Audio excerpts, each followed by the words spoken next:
It's over. Everyone starts talking in hushed murmurs, gathering their things. I stand and stretch, ignoring the glances my way.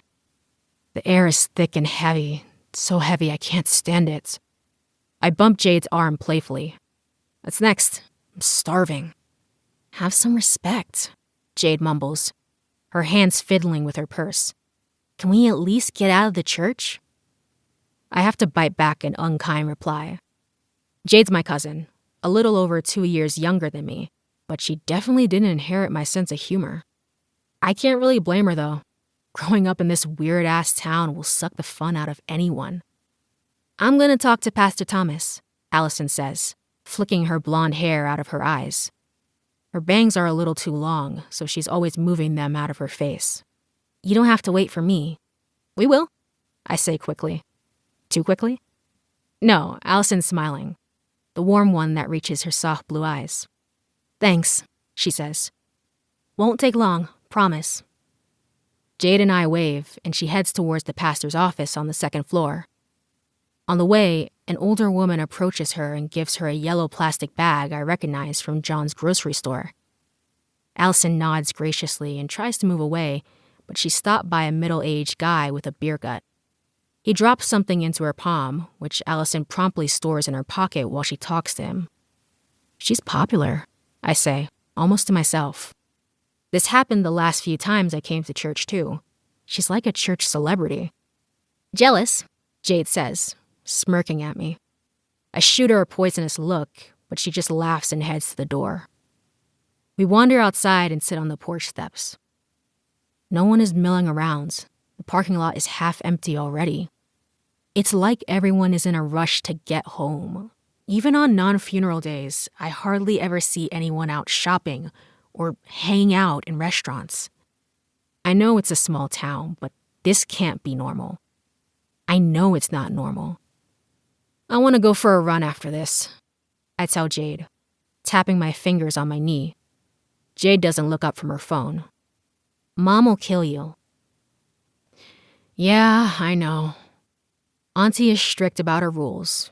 Don't go into Redwood, the thick miles-wide forest behind her house. No going outside after dark, that includes running. Come straight home after funerals. Among a million other things.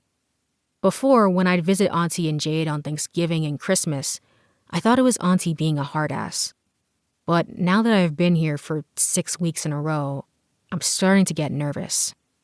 I watched people pour out of the church, silent, grim. Population of 400, and at least 300 packed into the single massive church in town. And not just for Clementine. The other 2 funerals were like this too. All 3 older people, not sick, here one day, dead the next. I tap my finger on my thigh. I don't think Auntie is just being strict. I think something is wrong with Sanctum and they all know it.